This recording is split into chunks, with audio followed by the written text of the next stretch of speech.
3 years prior, the Earth abruptly stepped into an age of spiritual energy resurgence. People started to delve into uncharted potentials, with some unlocking extraordinary powers. A young man experiences a stab of betrayal from Lin, someone he once trusted as an ally. He demands to know what's unfolding before him. With mockery dripping from her words, the girl looms over her defeated foe. Lin exudes overwhelming dominance as she readies herself to administer the final strike. Rin idly toyed with her blade while waiting for Yudo, who soon arrived, striding confidently through the air toward them atop the rooftop. Yudo delivers a chilling admission. He confesses to slaughtering Shinji's comrades. The man relishes the moment, dragging out the tension of the grim finale. Shinji grits his teeth, struggling to rise despite the odds. Blood mingles with dirt beneath him, yet his resolve remains unshaken. The suited man sneers at his futile attempts. Whether Shinji forgives him or not is irrelevant. His scheme is nearing its conclusion regardless. He strides forward and kicks Shinji off the edge of the building rooftop. Yudo bellows a cruel wish for Shinji's swift demise. As Shinji plummets, he locks eyes with a horde of ravenous monsters eagerly awaiting his descent into their gaping maws. Memories flood back of all the friends he had invited to join him that fateful day. He realizes it was his actions that led to their deaths.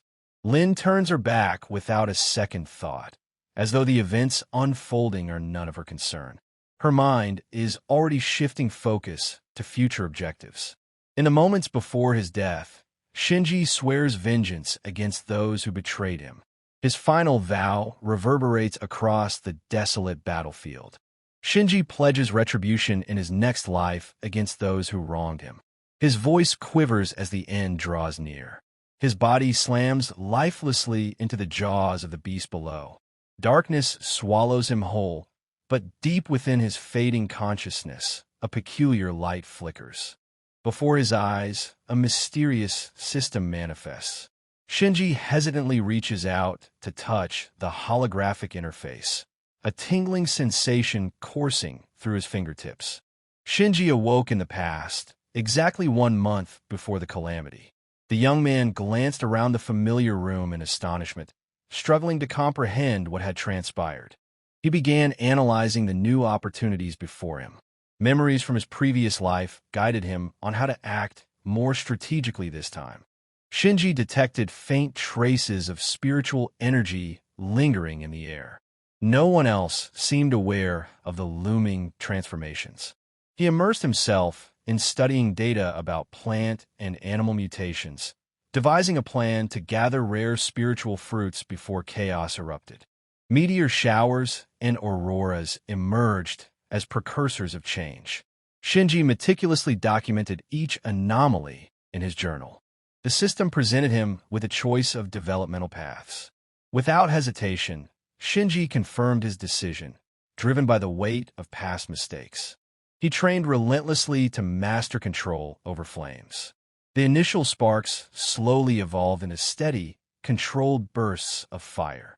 A purple crystal dissolved in his palm, infusing his body with surging energy. Shinji could feel his very physiology shifting. The realization dawned on him. He had been granted a second chance. His mind sharpened its focus on vengeance and the pursuit of ultimate power. He crushed the purple crystal in his hand, absorbing its full potential, ready to unleash it at this very moment. Shinji showcased the might of the fire element. Yellow flames swirled around him, a testament to his dramatic surge in strength. Suddenly, the phone rang.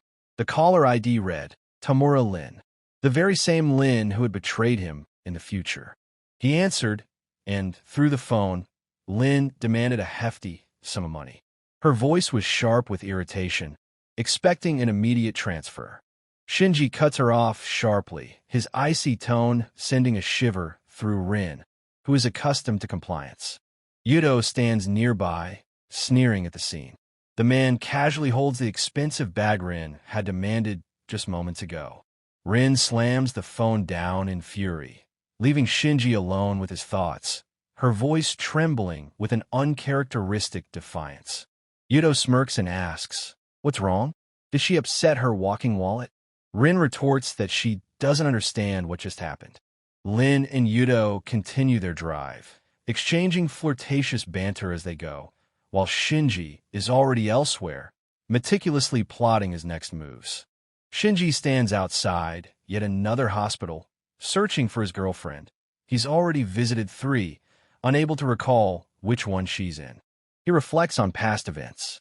Mika had mentioned her father forcing her to take a dubious medication that fractured her ice core. Shinji swears to rectify the mistakes of the past. He vows to protect not only her, but also her spiritual energy at all costs. Mika lies in a hospital room, her body racked with an abnormally low temperature. The doctors are baffled by the erratic readings. Nurses scurry around the equipment, trying to stabilize her. Despite their efforts, Mika's temperature continues to plummet. Dr. Lee pores over the patient's medical records. He suspects her condition is linked to spiritual energy, while her father nearby pleads for her life, desperate for answers. Dr. Lee questions Mika's father about their trip to Iceland. The man grows anxious, connecting her illness to strange natural anomalies. Interrupting further discussion, Dr. Lee declares there's an excess of yin energy. The girl requires strict adherence to treatment and proper care before it's too late. Mika's father thanks the doctor profusely, his gratitude spilling over, while Dr. Lee humbly insists it's simply part of his duty. Suddenly, the door bursts open and Shinji rushes into the room, urging them to hold off on the final diagnosis. Confusion spreads among the medical staff. If Dr. Lee has no students, then who could this intruder be? The Med brothers attempt to eject Shinji from the room, but he skillfully deflects their efforts, showcasing his deep understanding of spiritual processes. Mika's father listens in a panic as Shinji insists they halt the standard treatment immediately. Dr. Lee is stunned by how the boy knows about spiritual energy. He demands an explanation, but Shinji refuses to disclose the origins of his knowledge. Shinji asserts that his identity or sources don't matter. What's important now is waking the girl up. Surrounded by the medical team, Dr. Lee asks what solutions this young man might propose for treating the patient. With calm precision, Shinji offers a remedy to awaken Mika, his composure contrasting sharply with Dr. Lee's bewilderment. The list of ingredients includes rare herbs. The doctors listen intently, committing every detail to memory. Dr. Lee is astounded by the accuracy of the recipe. He questions how the young man could possibly know about Eastern medicine. His formula mirrors the doctor's own, but Shinji insists on adding Stardew. The mention of the mythical flower sparks heated debate. Dr. Lee dismisses the idea of using the legendary flower, stating it cannot be found anywhere in the world. The other medical staff are torn between disbelief and admiration. How could this boy, so knowledgeable, suggest something seemingly absurd after such a brilliant proposal? Mika's father pleads with them to find a solution. He offers any amount of money if it means acquiring the flower for his daughter. But the doctor refuses, explaining that this flower is so extraordinarily rare and potent that it cannot be purchased anywhere in the world. The doctor begins describing the Stardew flower. Blue petals and silver pollen illuminate the screen as he speaks. Dr. Lee recalls ancient texts, doubting the flower could have survived after the disappearance of spiritual energy. Mika's father turns to the young man, his voice trembling. "Does this mean my daughter will remain like this forever?" The young man responds firmly, telling him not to doubt. Shinji will find the right medicine, and Mika will leave the hospital unscathed.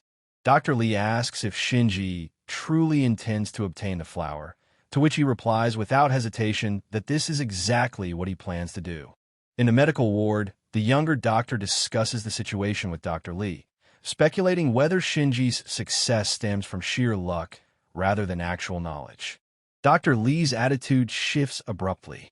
After witnessing Shinji's familiarity with the flower, he begins questioning whether the proposed treatment might hold merit after all. Shinji asks the system to open an exchange point where he can trade his points for an item to locate the plant he needs. The system offers to exchange points for Stardew. Without a moment's hesitation, Shinji confirms the transaction. Shinji reveals the Stardew flower encased in a box.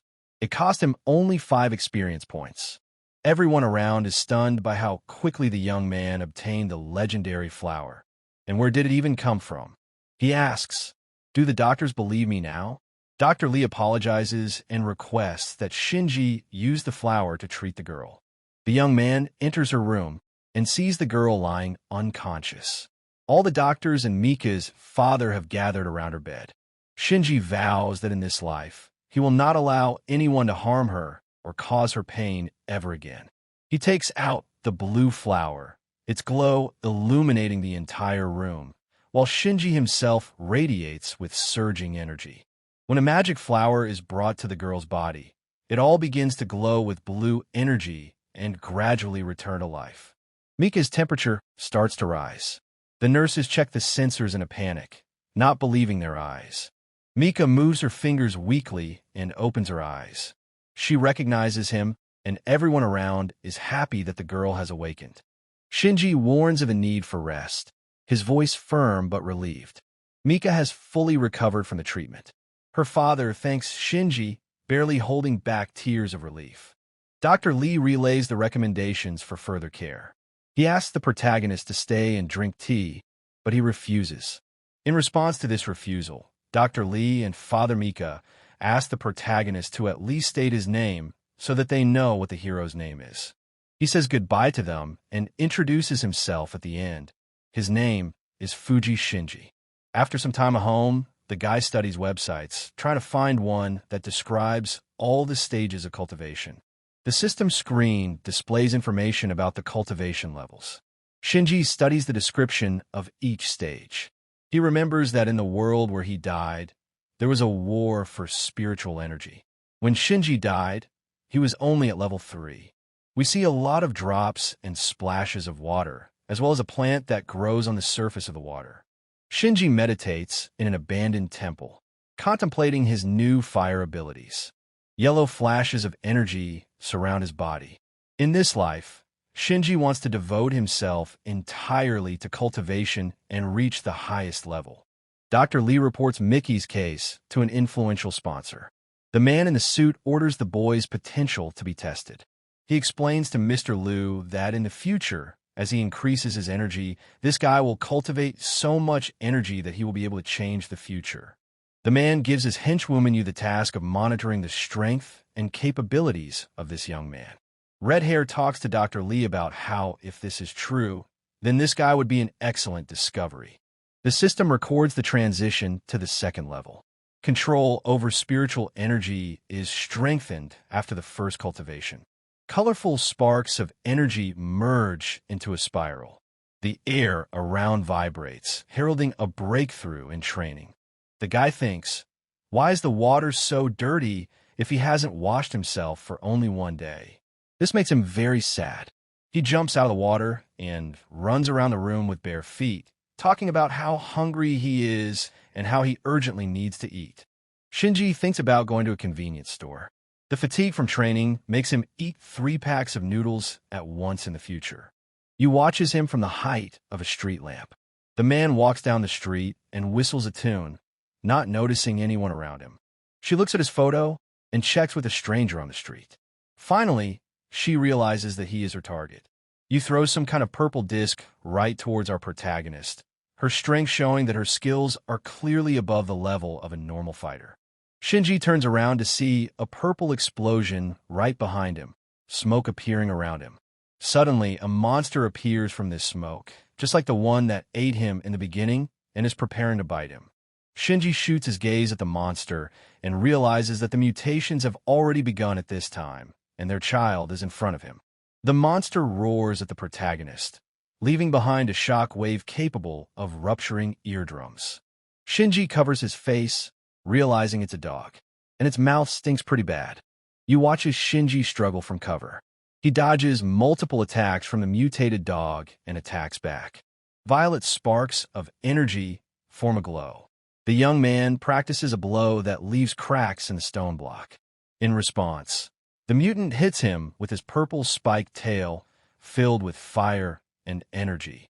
It's hard to dodge, but Shinji manages to do it with great effort and stands in front of the dog, looking at its mutated body and glowing eyes.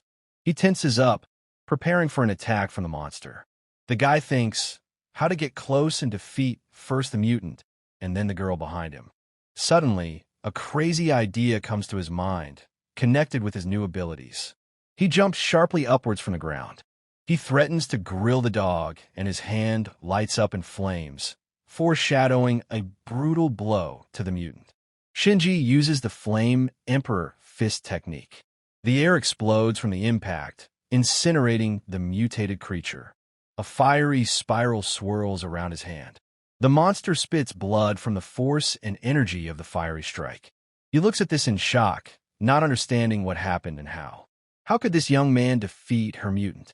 He pulls his fiery hand out of the monster's body, burning everything in its path and sending tongues of flame around. Shinji turns to the girl and says that she is weak for him. His hand is already starting to cool down a little. After the battle, Shinji feels a ravenous hunger. He hurries to the store, as he wanted from the very beginning of his journey. The spy girl doesn't understand how this boy was able to defeat the mutant beast with just one blow. She discusses how easy it is for him to activate the fire attribute, which has the strongest attack of all the elements. The girl runs up to the beast's body and can't believe her eyes. What happened here defies explanation. She sees the animal's broken tail and doesn't understand how this could have happened. Except maybe that time. That time, when the tail hit, our main character did not dodge, but rather used his body to repel the monster's attack, breaking its tail. The mutant's tail fragment is to be examined in the lab. You can't figure out how hard his body is to do that. Waking up early and looking in the mirror, Shinji feels pain all over his body. This means that he is far from perfect and will need to train more. Breaking news reports of an anomaly on Mount Shiranui. Temperatures reach critical levels, forcing evacuations.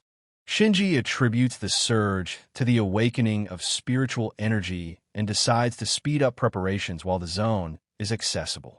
He grabs his things and runs faster to the scene to gather as much strong spiritual energy as possible. Suddenly, he meets a girl on the street who calls out to him. It turns out to be that same Lin. She demands money, threatening to end the relationship, her voice shaking with rage when Shinji refuses to pay.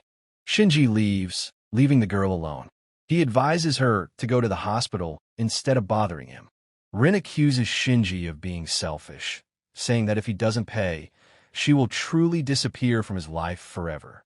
He shouts at her to get out and never show him her face again. His decision is final. Now nothing will distract him from his main goal. A group of hikers argue at the foot of a mountain. One of them insists on continuing on despite temperature warnings. The air trembles with heat, creating a mirage on the horizon. Shinji watches the situation, assessing the risks of climbing. Police are warning people about 81-degree heat right on the mountain, using their bodies to create barricades for those who are too curious. Tensions mount when the argument turns physical. People around try to separate the conflicting parties. One of them throws corn into the fire, and it immediately turns into popcorn due to the abnormally strong heat there. Suddenly, all the idiots realize that they weren't lied to, and it really is very hot there. The guy sits on top of the bus and understands that this place is really filled with strong fire energy. Pushes off the bus and flies straight instead of the anomaly. If he can suck in all the energy, he will reach a new level. He lands on his arm and the rest of his limbs right in the center of the anomaly. The police officers around are shocked by the boy's behavior and don't understand how to help him. The system detects an abnormal surge in power. The guy feels the energy penetrate every cell, transforming the body. Shinji concentrates the fiery energy in his palms. The purple waves of flame absorb the surrounding heat, strengthening his aura. The hot rocks beneath his feet melt into glassy patterns. Shinji smiles, realizing a new level of control. The crowd pulls each other away from the edge of the anomaly in panic. Her voice breaks from fear, but the young man continues the risky maneuver. Shinji turns and realizes that he has attracted too much attention. sucking out all the energy and heat from the area. Shinji hides in the shadows of the rocks, avoiding the attention of the crowd. His clothes are covered in ash, but his eyes are blazing with determination. Tourists discuss the unexplained cold snap. Their cameras captured only a fleeting shadow among the clouds of steam. A girl shows a video of a flickering silhouette. Viewers argue, a deity, an alien, or a hallucination from overheating. Reporters compare Shinji to legendary cultivators. Footage of Mount Shiranui is broadcast on all news channels. The red-haired man discusses with his servant the abilities of this guy that he showed today and how he definitely knocked out the mutant. He looks at his card and thinks that he should have been recruited into their organization faster. An influential man in a suit gives orders to his subordinates. Find Fuji Shinji. Sounds like a death sentence. He says that he must meet with him soon, and his subordinate Yu agrees with his order. Shinji shows progress, reaching the second level of cultivation. His aura pulses yellow, reflecting his increased control over energy. The system screen displays updated parameters. The guy studies the new possibilities, planning further training. The system marks the achievement of the level with a notification. The young man smiles, feeling a surge of strength and readiness for new challenges. Shinji experiments with creating a weapon out of spiritual energy. A blade with a scarlet glow around the edges forms in his hands. The system offers weapon evolution options. The guy chooses a sword, strengthening its blade with a concentration of the fire element. Satisfied with the result, the young man dissolves the weapon. His thoughts are already occupied with finding materials to improve the arsenal. Suddenly, he hears some noise and turns to the source of the noise. He asks who came to him in the middle of the night. The strangers in suits approach Shinji.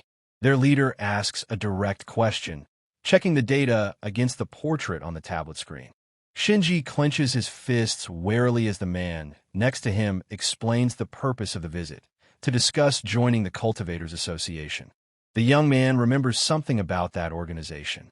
His gaze slides over the hologram of the system, searching for information about the interlocutors. He remembers how in the past he and Miko were helped by a red-haired girl with strong abilities, capable of levitation. That time the conversation is interrupted by a message about a new task. Now Shinji is sure that there will be no help, and he will have to do everything himself. He asks how they knew about him. The red-haired man says he heard how he helped cure a girl. Mika is mentioned as a new member of the association. He thinks that it seems that these two people do not pose any particular danger to him. After some time, the three of them talk about whether Shinji is sure that he doesn't want to join them. He replies that no organization is suitable for him. The guy says that he needs to train himself first to fully restore his spiritual energy.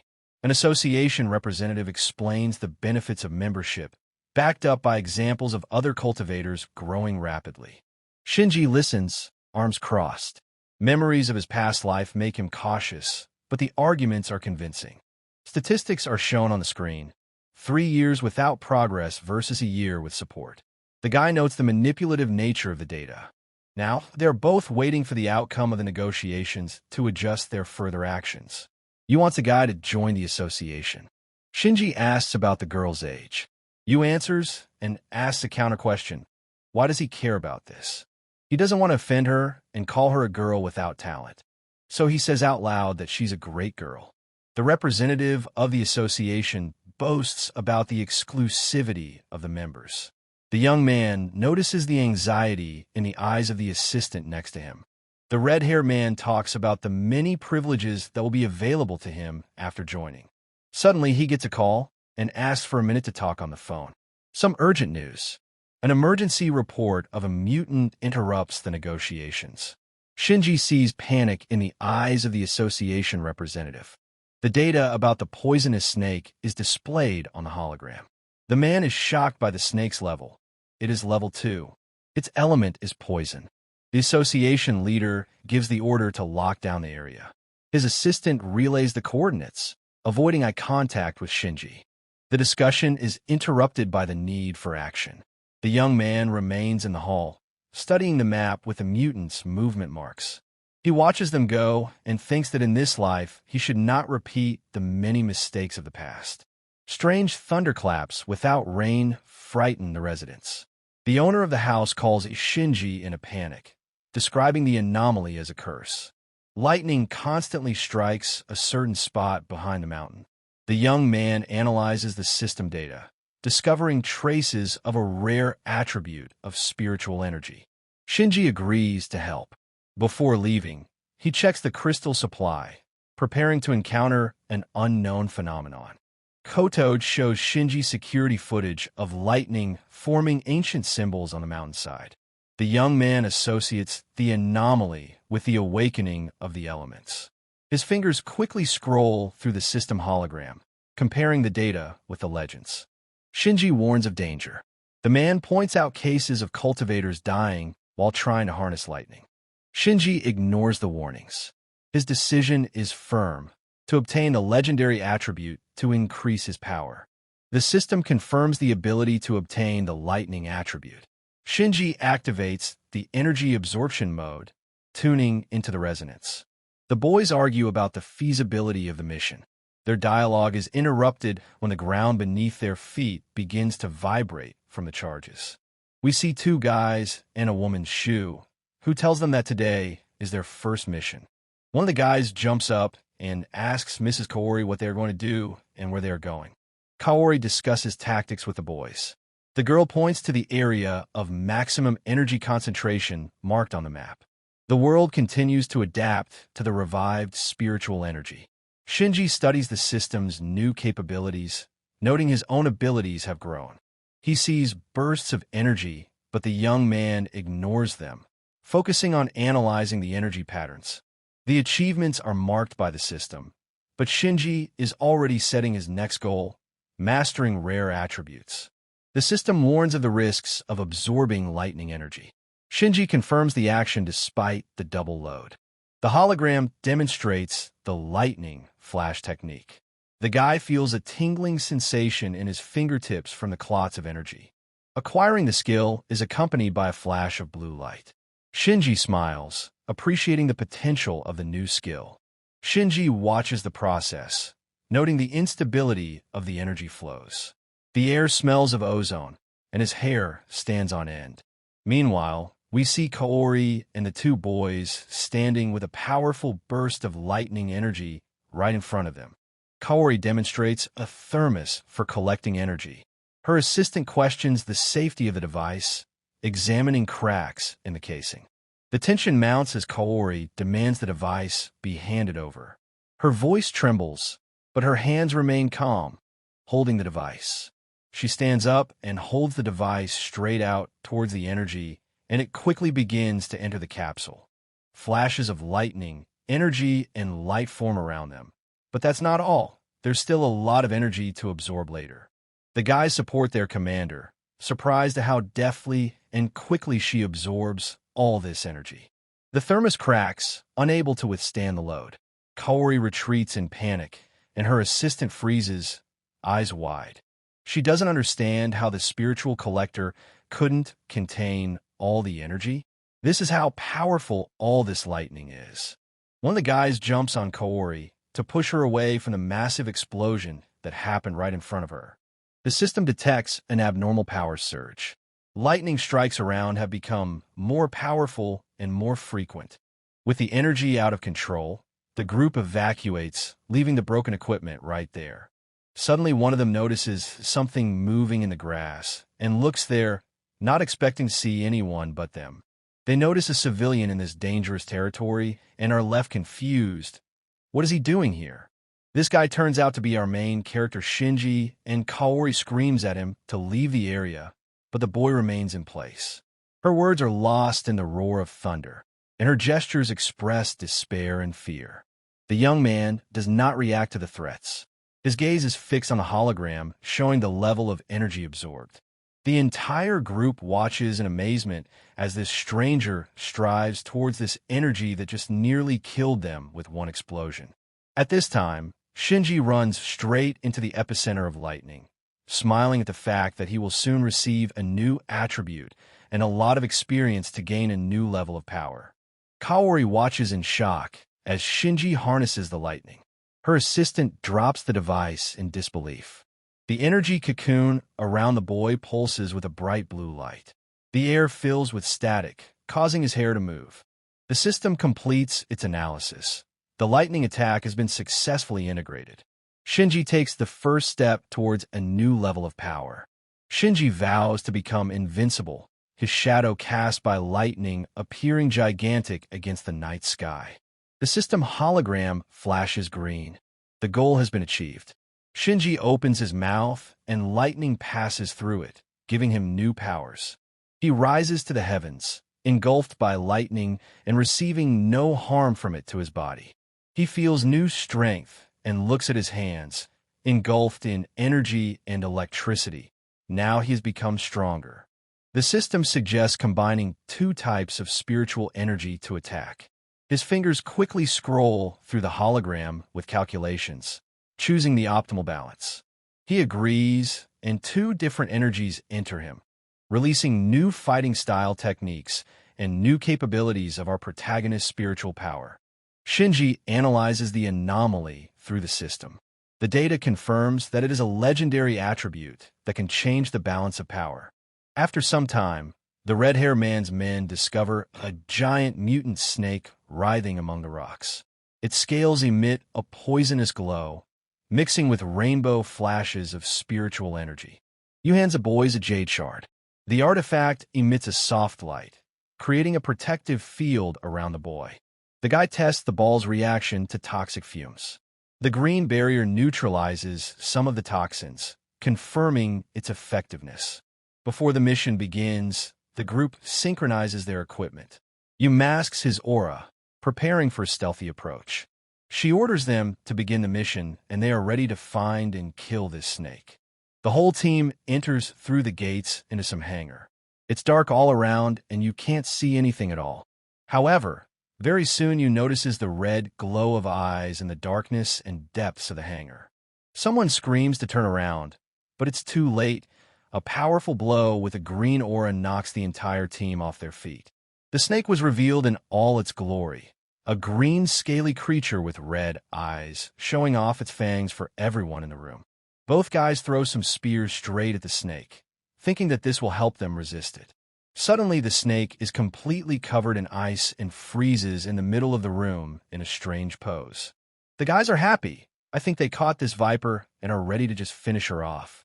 She's here now. But Yu is no pushover and understand that everything is bad. She shouts for the rest of the group to run and runs away from the snake herself. The snake effortlessly frees itself from the ice, releasing its green poison into everyone around it. By a lucky chance, this liquid and steam immediately hits our guys, knocking their legs out of their wits and causing them to quickly fall asleep on the floor. The girl urgently tries to contact headquarters and wants to tell them something about the green snake. But she doesn't have time to finish speaking, falling asleep, just like her comrades, because it's unlikely that you can get rid of respiratory poison with just your hands. In the last page of this chapter, we see a snake coiled around the girl's body, its tongue sticking out, ready to devour Yu's body. The action shifts to night near some trailer. In it, someone is explaining the situation to Shinji. Inside it, the red-haired man is talking to Shinji. I show him the monitor screen and say that he is the only one who can help them. Chairman Liu mentions the rare fire attribute that Shinji has awakened, his words revealing his covert observation of the youth's actions. He mentions a green snake that has a poison attribute that it can use to spray around, and that took out a couple of his men back in the hangar.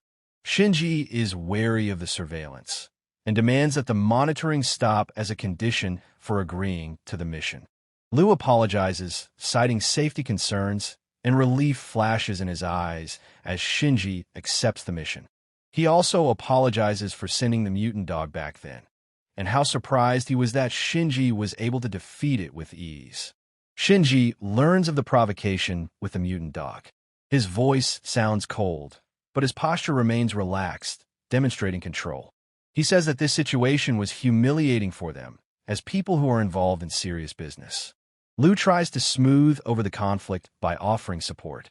The young man refuses help, confident in his own abilities. On the table between them lies a map of the plant.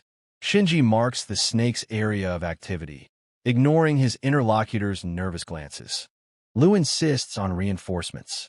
Shinji cuts him off abruptly, showing disdain for the resources being offered. Shinji leaves the office without looking back, his footsteps echoing in the empty hallway, emphasizing the finality of his decision. Next, we move on to the hangar and you locked in it, who barely opens her eyes, slowly dying from the poison. A giant snake is devouring cultivators in an attempt to evolve. Its scales emit a poisonous green glow, filling the workshop with a toxic fog. Yu analyzes attack patterns across the system. The data shows a critical threat level for the entire region. Yu panics, relaying the coordinates of the weak points. Her voice breaks as the snake abruptly changes its trajectory. She attacks her, directly releasing more green, poisonous mist. Yu stands in front of her in shock and doesn't know what to do. But at the last second, she activates her ice weapon right on her hand and jumps towards the snake, intending to hit it quickly and accurately. And she manages to hit the snake in the area near the head, releasing the mutant snake's purple blood out. Well, before I can hit the target completely, the icy shard of her hand breaks. She opens her eyes wide and is surprised. Now nothing can help her anymore. The snake quickly strikes the girl, and she flies to the ground, probably with several broken bones. She watches the snake evolve in despair. Yu drops the device as the monster begins to absorb spiritual energy from the walls. The system warns of overload. The girl ignores the signal, focusing on finding the core of the creature. Shinji recognizes the abandoned factory. The memory of unpaid wages brings an ironic smile, but does not distract from the goal. The girl recognizes him and is shocked at how he ended up there and who sent him to help them. He finds the team members locked up, their faces pale and their equipment scattered in chaos, indicating a mission failure. The guy activates the attribute, lighting up the room. The shadows of the snake on the walls seem larger than the threat itself. The wounded cultivator begs Shinji to flee, believing that he cannot defeat an opponent like this snake. The boy ignores the warning, slowly approaching the source of the roar. Nothing frightens him. In front of him stands a snake that has already evolved, and he stands before it without a single hint of fear on his face. The snake strikes, destroying the supports. Shinji thinks to parry the blow, leaving a charred mark on the enemy's scales. Yu screams at him to back off, but the boy concentrates energy in his palms. The air crackles with static, and the shadows on the walls distort under the influence of the elements. Lightning bolts of energy begin to pulse around his body. The air fills with the smell of ozone, mixing with toxic fumes. Shinji faces the attack in a darkened area. The lightning surrounding his body flares brighter, dispersing the clouds of poisonous mist. The lightning strike burns through the snake's scales, exposing a weak spot. Shinji reacts instantly, sending a second bolt straight to the target. The mutant snake wriggles, trying to hide in the crack. Its movements become chaotic, and its poisonous glow fades under the onslaught of attacks. Shinji blocks the path by creating a fire trap. The flames merge with lightning to form a deadly spiral around the enemy. Yu watches in shock as the monster loses control. Her fingers tighten around the barrier amulet, but she no longer needs help. He tells the girl not to worry about the snake running away somewhere else and takes hold of the hilt of the sword behind his back. Shinji takes it out and holds it out in front of him, extending his hands towards it and imbuing the weapon with lightning and fire energy. He looks at his target with fury, and we see lightning shooting out of his fiery eyes. His powers are becoming more and more powerful. Shinji displays two attributes at once. Waves of fire and lightning dance around him, confirming his incredible progress. With one blow, he finished off the snake, and now all that was left for him to do was to move on, far away from here. Yu drops the measuring device. Her voice trembles. Even the association doesn't have one like that. The assistant silently records the data, avoiding direct eye contact. The young man calmly deactivates the skills. Thoughts about future missions are already crowding out the current victory. The association is analyzing data on Shinji. The holograms show abnormal energy spikes that don't fit into standard graphs. Lu looks over the report, pinching the bridge of his nose. His assistant whispers if he joins the rivals, but the sentence remains unfinished. A recording of the battle appears on the screen. The silence in the room is broken only by the hum of the servers. At the meeting, they decide to stop spying on Shinji. Lu insists he will come himself when he is ready. Yu, a junior agent, is given the task of making contact. Lu says that she should become this boy's girlfriend. The system studies data on the awakening of spiritual energy. The system identifies zones of anomalies where new control methods are planned to be tested. Their goal is to understand the patterns of energy distribution. Many also talk about the need to notify residents about the appearance of energy. But on the other hand, there are opinions that this cannot be done. After all, there's a risk of sowing panic among all residents. The debate continues, with one side saying that warning could have avoided many casualties.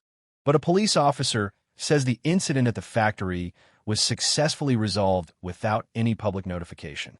The red-haired man looks at all this and is shocked by how adults cannot agree among themselves, even though he understands that the situation is difficult.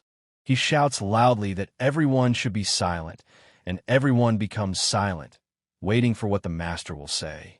Lu leads a meeting discussing the implications of revealing information about spiritual energy. His voice is tense, but confident.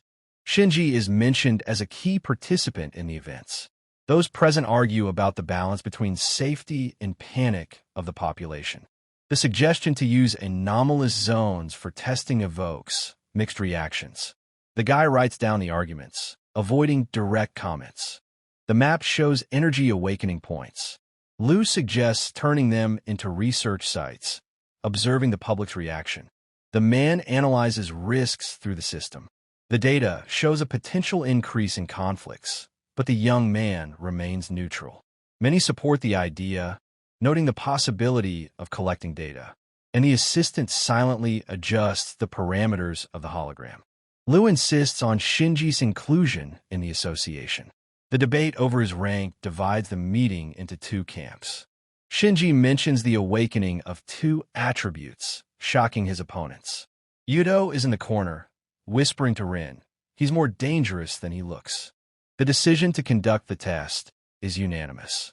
Lu hides a smile, anticipating new possibilities.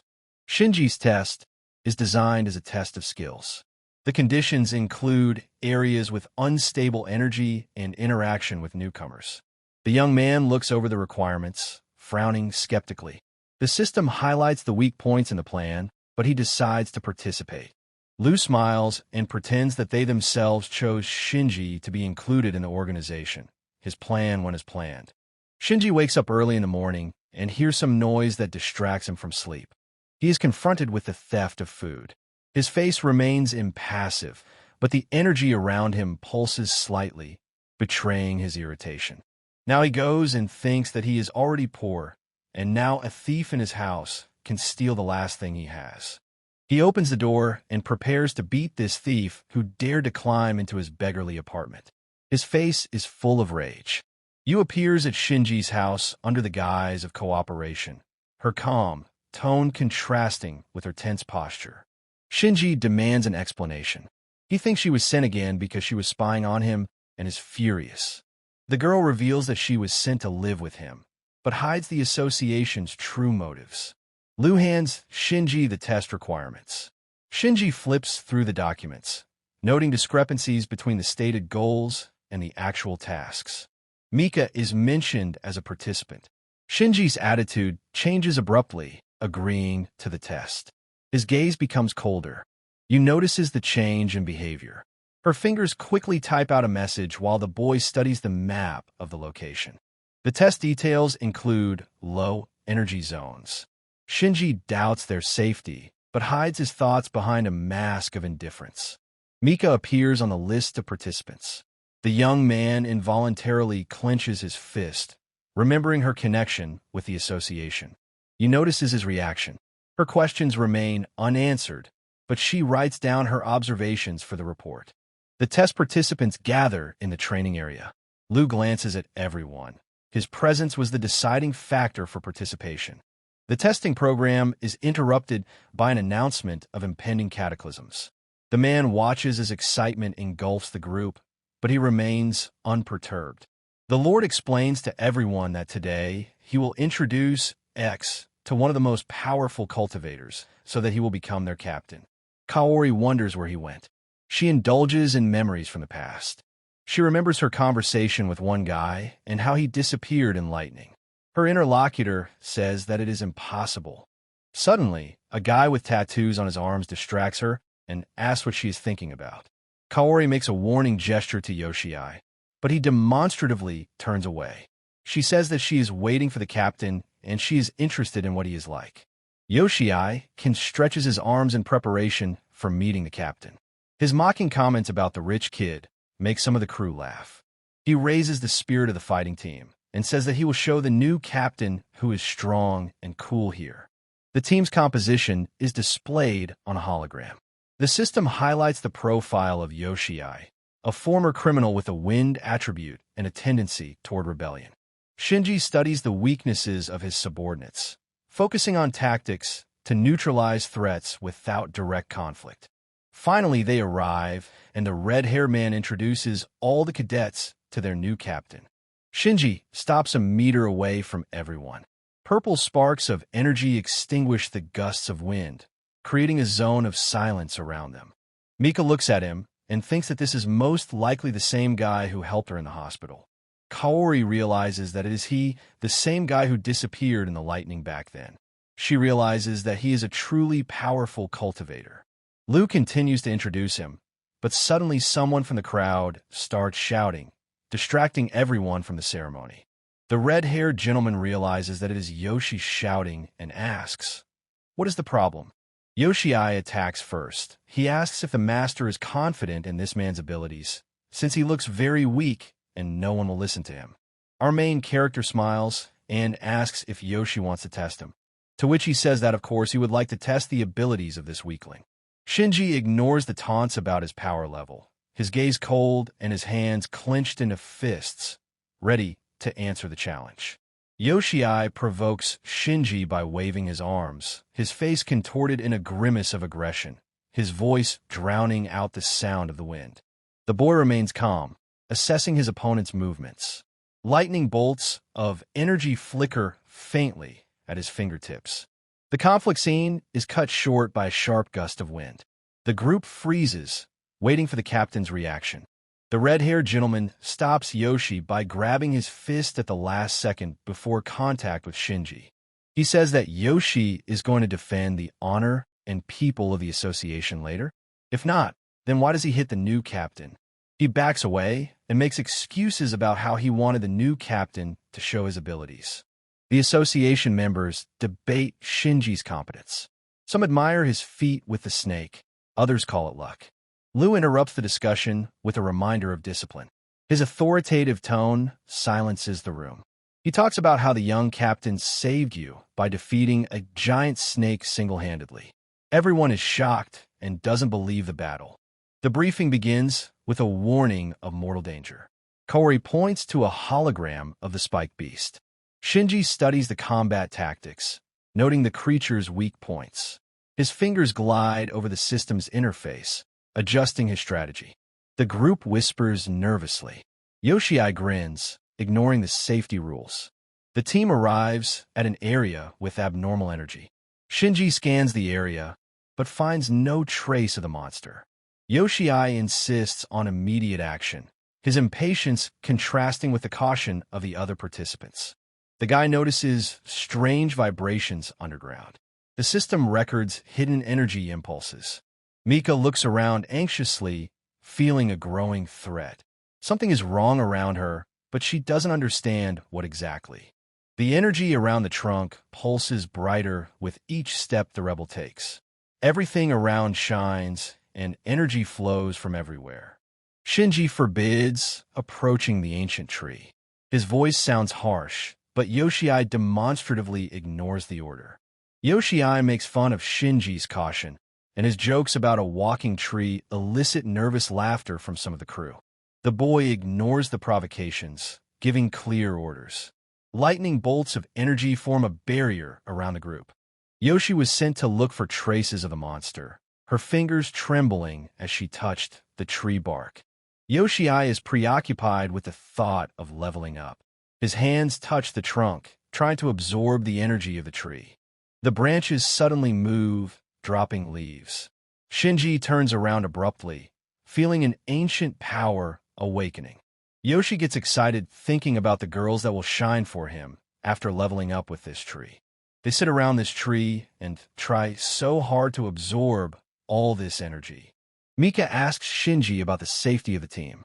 Her voice trembles, but the boy answers confidently, hiding the tension. Shinji continues his risky experiment with the tree. The young man watches him, ready to intervene at any moment. Shinji listens to reproaches about the events on the mountain. His interlocutor is irritated, but the young man remains calm, avoiding direct conflict. Lightning bolts of energy are barely noticeable around his hands, betraying the tension within. The apology sounds formal, but his gaze remains cold and distant.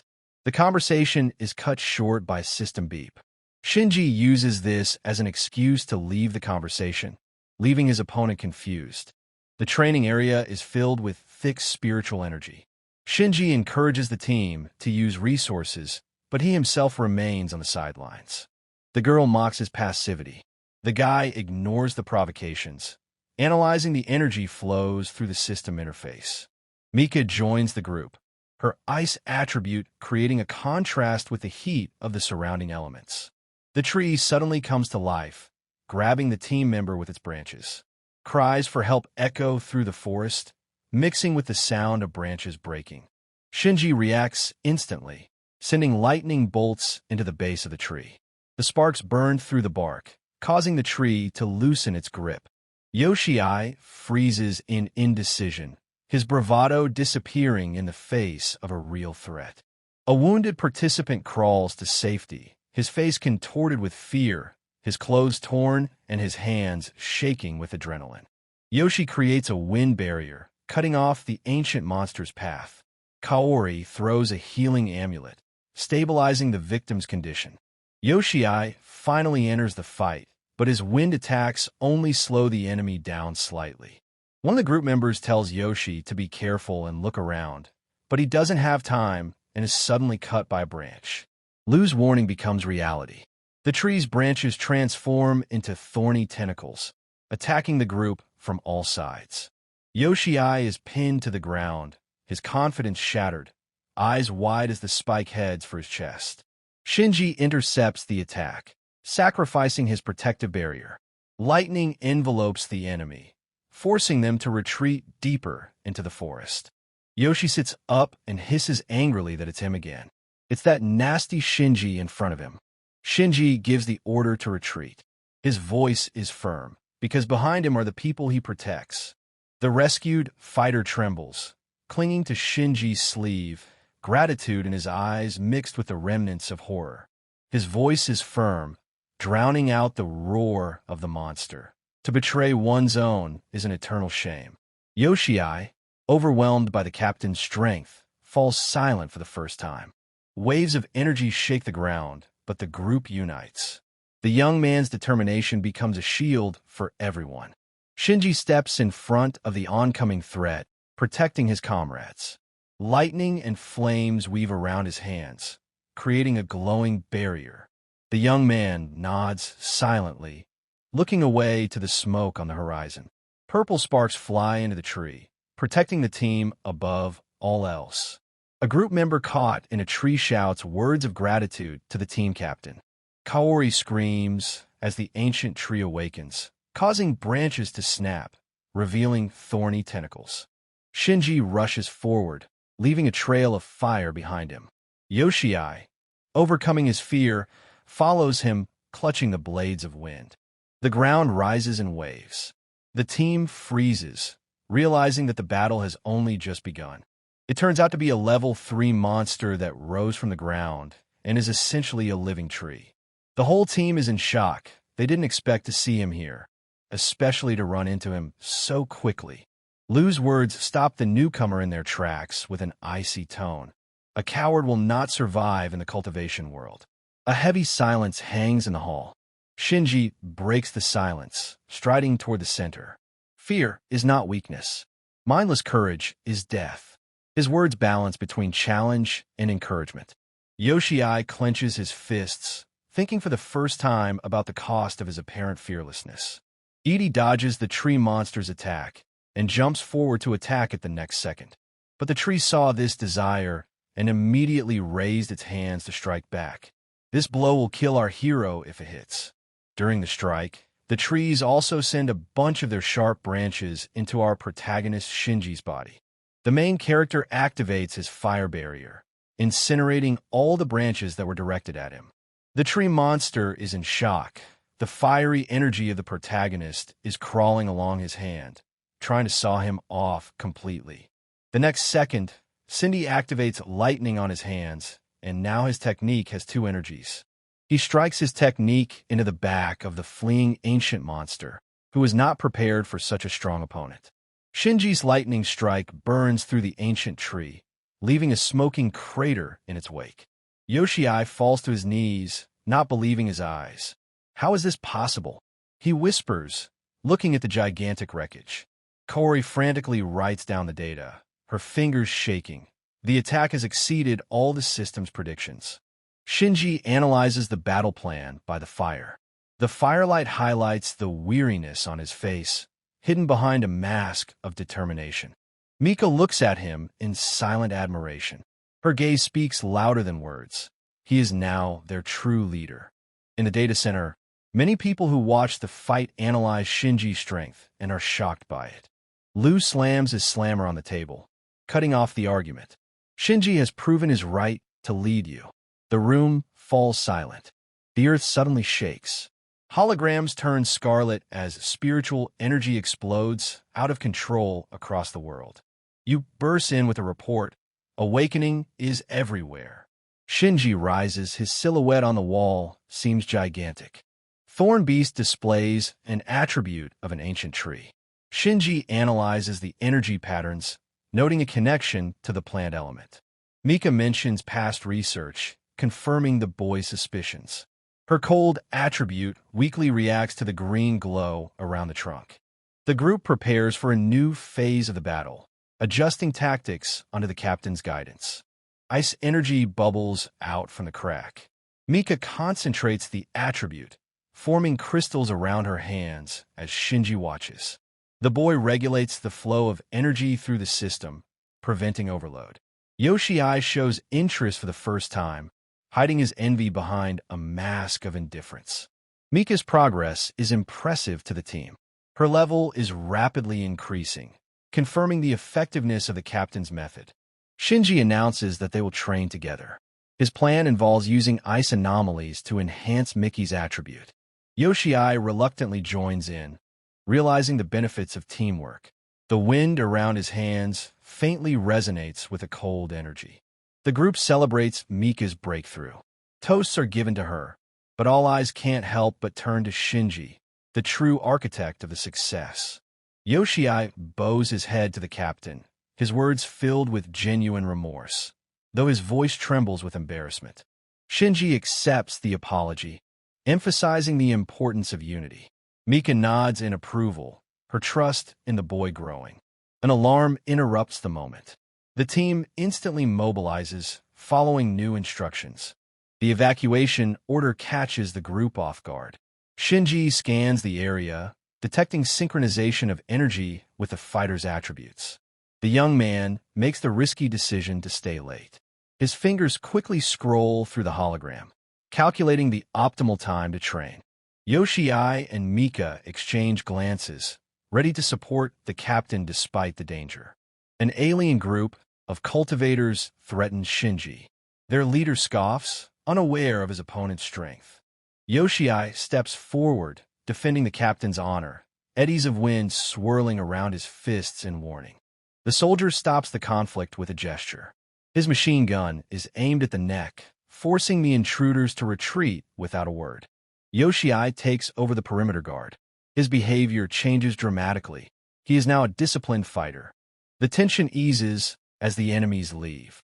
Shinji orders everyone around him to stop. The military discusses the consequences of the restoration of spiritual energy. The chaos in the ranks highlights their unpreparedness for global changes. The captain interrupts the argument, focusing on the mutant dog's escape. His voice is harsh, cutting off any objections. Staff are ordered to increase border surveillance. The energy surge threatens stability, requiring immediate action. The discussion moves to the tactical plane. The commander distributes roles, highlighting key points for controlling the situation. The captain interrupts the argument, focusing on the mutant dog's escape. His voice is harsh, cutting off any objections. Kawasaki is given the task of neutralizing the mutant creature. His determination leaves no doubt. Failure is excluded. The rest of the group moves to the edge of the affected area. Spiritual energy complicates the task, making every step risky. Kawasaki nods, clenching his fists. He is now the central link in this dangerous operation. The commander emphasizes the urgency of the evacuation. Delay could lead to irreversible consequences for civilians. Kawasaki is given a strict deadline until the next morning. The pressure from the command reaches its limit. The evacuation of the eastern sector is in full swing. No one knows when the mutant dog will appear, which increases anxiety. A sudden noise makes the patrol freeze. The soldiers exchange glances, ready to react immediately. An alarm breaks the silence. The group goes into full combat readiness, weapons at the ready. The captain reminds his subordinates to be careful. The world filled with spiritual energy has become unpredictable and deadly. The soldier confirms the order, demonstrating iron discipline. This is their main weapon in conditions of chaos. The captain nods approvingly. Unity and order are the only way to confront threats. Mika is instructed not to relax after training. Her progress directly affects the team's chances of survival. The captain introduces Kawasaki as an old classmate.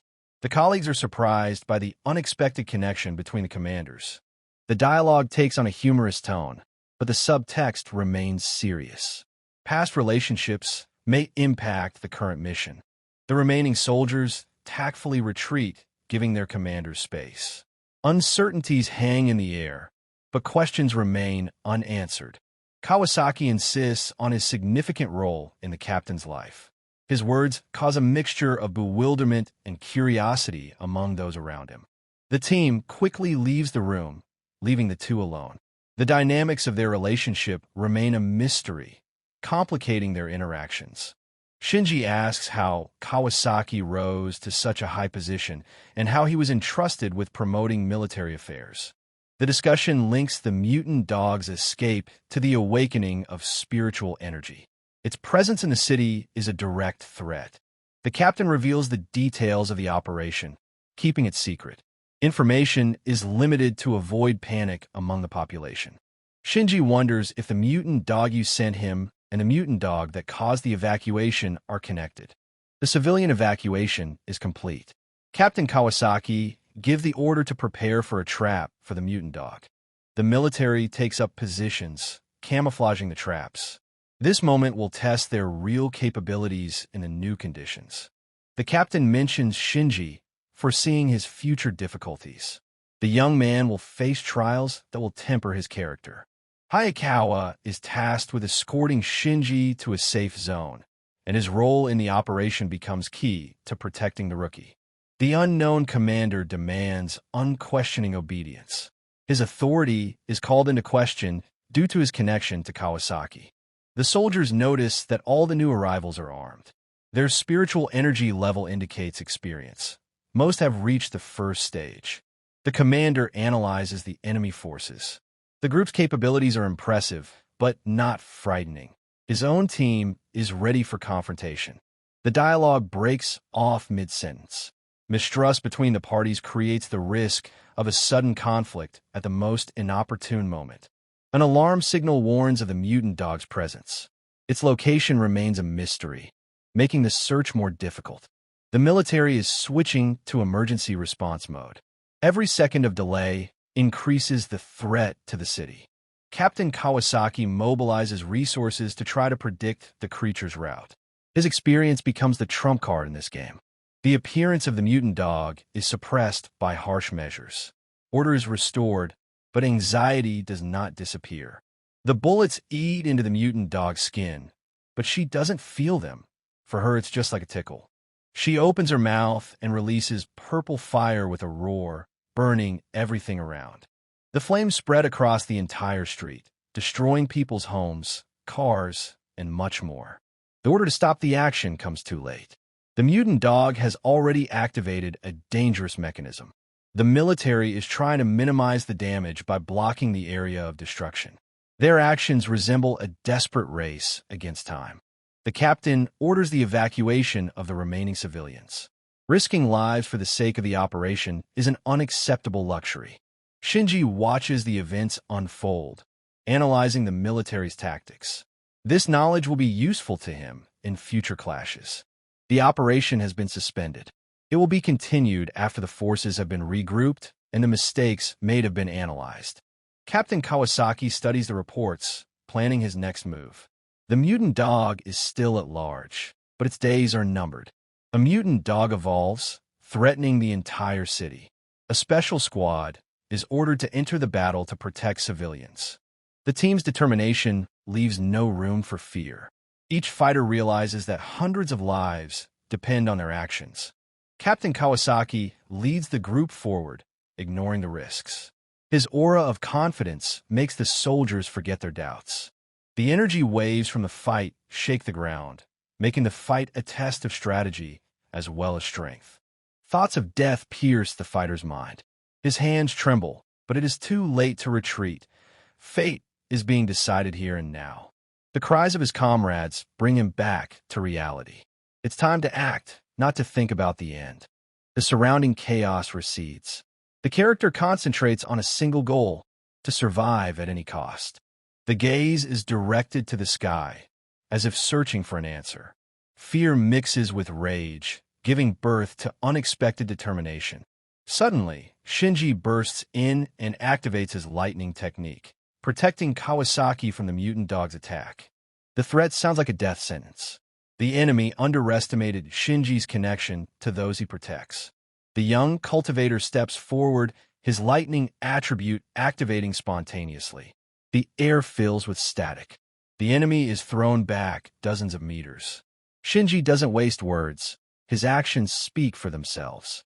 Kawasaki, in shock, asks Shinji if he is also a cultivator, but right now it doesn't matter at all. Discussions are put on hold to eliminate the threat first. Shinji focuses on the mutant, ignoring the questions. One hit, and the fourth-level creature loses stability. The attack power exceeds all expectations of the team.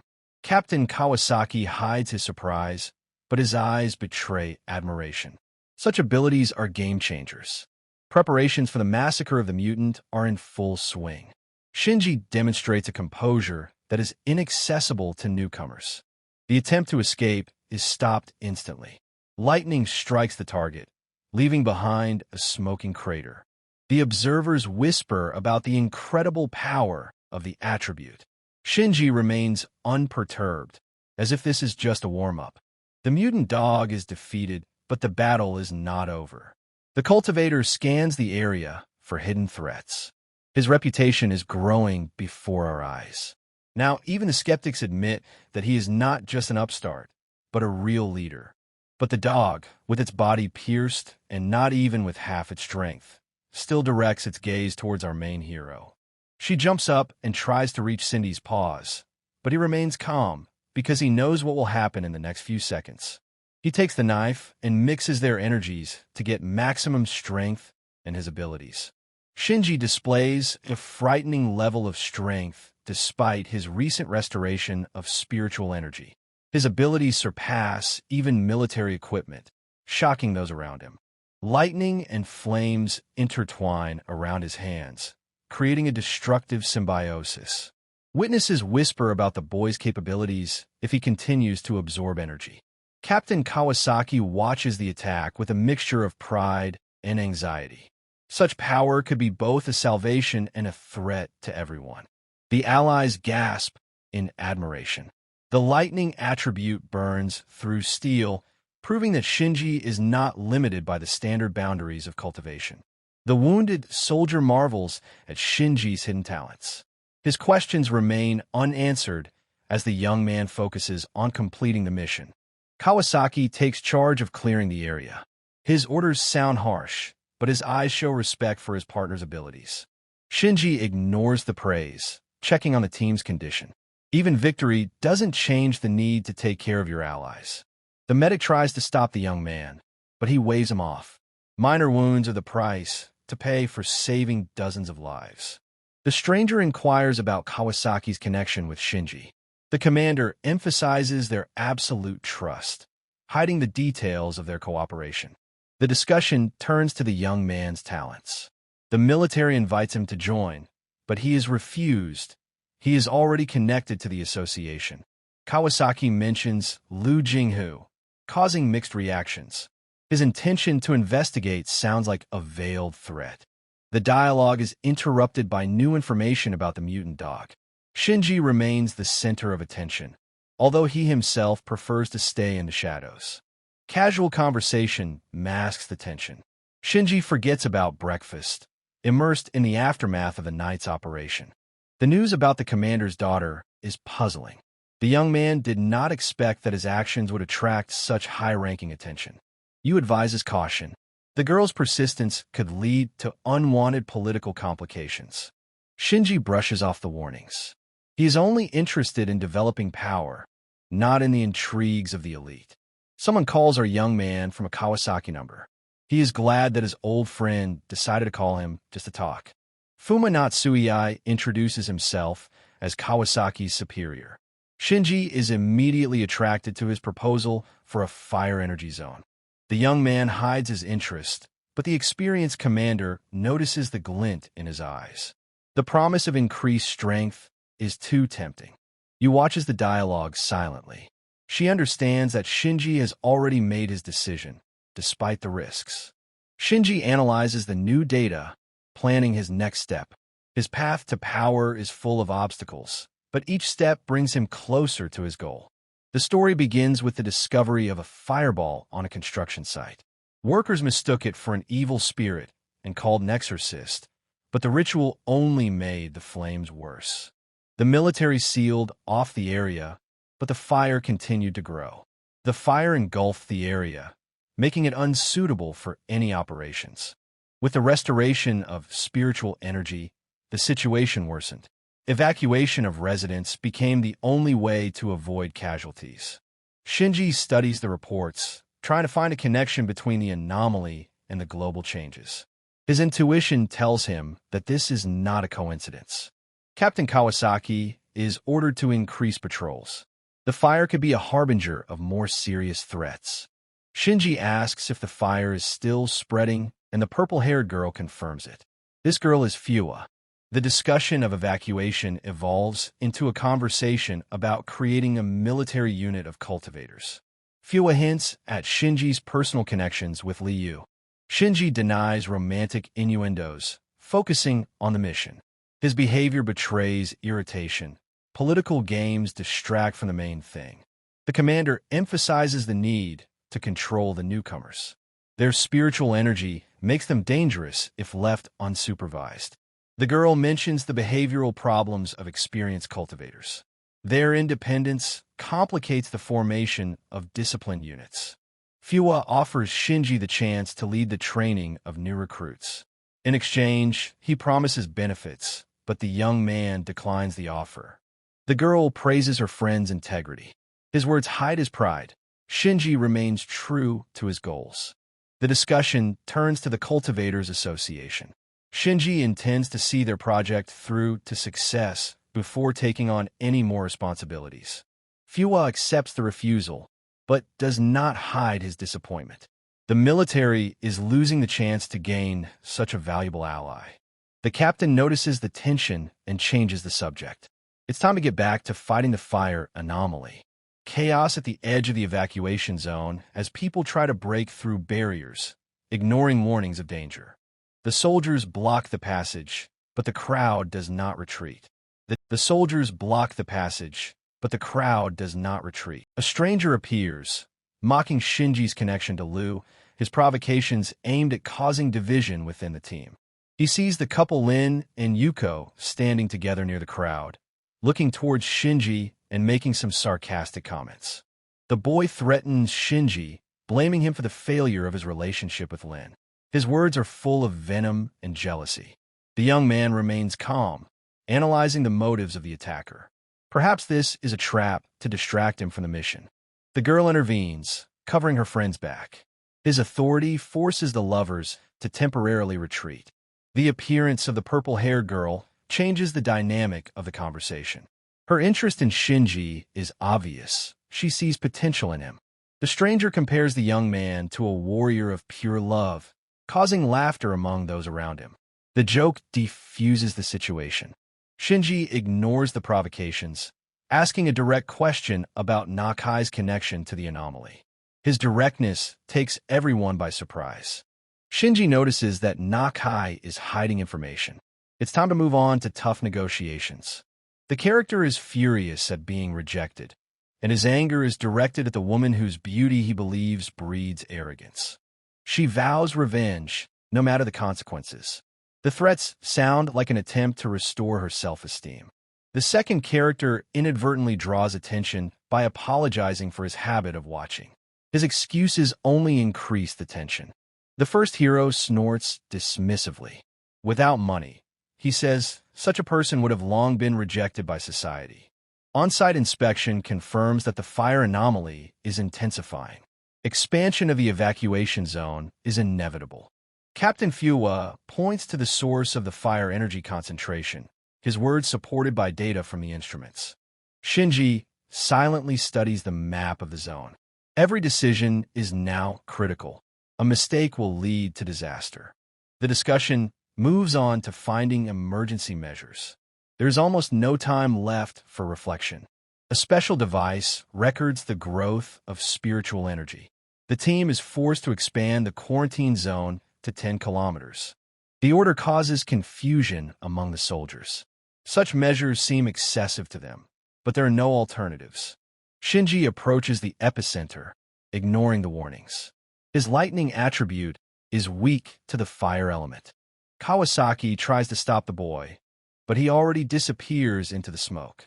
All that remains is to hope for his luck. Panic grips the command post as officers struggle to contain the out-of-control blaze. Questions to the commander remain unanswered. His silence suggests that the situation was planned in advance.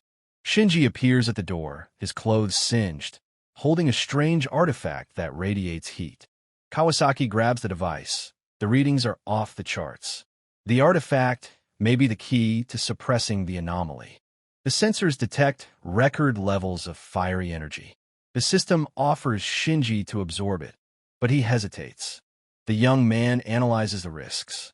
It is unknown whether his body can withstand such a load, even taking into account the unique attribute. Shinji makes a decision. His fingers tighten around the artifact, and a bright flash illuminates the entire area. Fuwa advises to proceed with caution. Her experience tells her that haste is deadly now. The girl admires the progress. Perhaps the young man is capable of reaching even the 6th stage in the future. The fire energy level reaches the 2nd stage. The system rewards Shinji with a new skill that enhances his attribute. Shinji gains the unique technique Eternal Sacred Flame, reaching a new level of mastery. The gold attribute greatly increases his potential. The system rewards the young man with bonus points for his first gold skill. This discovery changes his approach to training. The team watches in amazement as his aura transforms. Even the experienced fighters can't hide their admiration for the scale of the energy absorbed. Shinji absorbs the remaining fire energy, shocking those around him. His body can withstand a load that ordinary cultivators would not be able to handle. Fuwa whispers in confusion. Is he really the incarnation of the fire god? Doubts are mixed with concern for his friend. The young man ignores the questions, analyzing the changes in his attribute. Each cell is filled with uncontrollable power. The military records abnormal energy readings. The data is sent to the highest command for urgent analysis. Shinji feels the flames pulsing through his veins. Controlling them requires immediate meditation. Fua checks on Shinji's condition after absorbing the energy, her voice shaking with a mixture of relief and worry. The young man insists that everything is fine, but the paleness of his face says otherwise. The overload is making itself felt. She looks at her device and sees very strange indicators on it. What do they mean? She sees her device catching fire and ready to explode here. She throws the sensor away from herself. Our protagonist grabs her and hugs her, hiding her from the shards behind his back. Fua looks at him with loving eyes and admits that she would do a lot to have this guy touch her more often. The military demands an explanation for the energy absorbed. Shinji names his level as the 4th stage of the boiling spring. The officers can't believe their ears. Such strength for a rookie is an incredible achievement, bordering on the absurd. The young man is evasive about his training methods, his secrets remaining a mystery even to his closest allies. Fua interrupts the interrogation, reminding them of their priorities. It's time to get back to evacuating and reinforcing the barriers. Shinji notices a spark of interest in the officer's eyes. Perhaps his abilities will become the subject of new experiments. The military once again offers Shinji to join their ranks, promising benefits. The young man categorically refuses, loyal to the association. Fua supports the decision, but warns that the reports will raise questions from high command. Shinji shrugs indifferently. His goals are higher than political games, to become stronger, to protect his loved ones. The officer leaves, promising not to press. However, his eyes show calculation. He will return with new arguments. Liu asks you to help eliminate the anomaly. The girl agrees, but sets a condition: complete autonomy in actions. The team prepares equipment to suppress the fire. Every step is coordinated with the young man. He is now the main strategist. Shinji wakes up in the morning and smells the fresh, delicious food, saying that yes, you can definitely cook well. Fua shows up unexpectedly at Shinji's house, citing military necessity. Her visit violates Shinji's personal boundaries. The boy expresses indignation, demanding an explanation. His voice trembles with distrust of the intruder's motives. The military woman calmly justifies the registration of the house as a strategic move. Her arguments sound convincing, but cold. Shinji refuses to accept this intrusion. He wants to ask you how she feels about this situation, but her room is empty. Fua switches to a proposal of cooperation, his words mixing businesslike manner with a subtle threat. He analyzes the situation, noting traces of haste. Every detail indicates careful planning of the escape. The soldier examines the abandoned items, trying to reconstruct the chain of events. His suspicions fall on his allies. The announcement of the extermination mission makes him frown. The plan clearly has pitfalls. Shinji decides to go it alone, ignoring protocols. The risk is worth it if the goal is so important. An emergency call forces the team to drop everything. The panic in the dispatcher's voice indicates the criticality of the situation.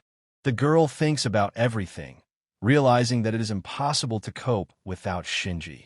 His absence puts everyone at risk. He tries to take the initiative, but her authority is not enough. There is a feeling of hopelessness in the air. He notices subtle symbols around the edges. Her guess changes her perception of the entire situation. She shatters a huge energy shard underwater and tries to avoid the shards from in the water. She is glad that she was able to do it herself, without anyone's help, so she proved her strength. But suddenly a large shadow falls on the crystal, which means not very good news. Something is nearby, and it is moving here. Her eyes widened at what had taken her by surprise, and she was trying to run away from here as far as possible. She turns around to see a huge fish opening its mouth and preparing to attack her, swallowing her in one gulp. An unexplained phenomenon causes alarm among observers. Spiritual energy pulsates abnormally, disrupting the usual balance of forces. A group of cultivators are discussing what is happening. Their instruments are registering instability, but the source of the threat remains unclear. Yu panics and tries to stabilize the barrier.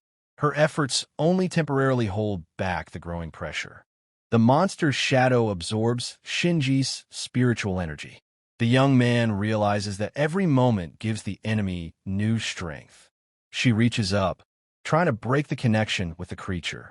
The tension reaches a critical point. The tentacle hits Yu's skull, causing her to squirt blood and pass out underwater.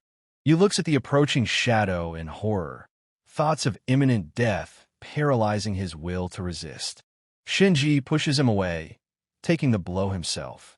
The lightning forms a shield, but its fragility is obvious. Yu screams, warning of another attack, her voice lost in the roar of collapsing buildings. The guy coordinates the retreat, but the escape routes are blocked.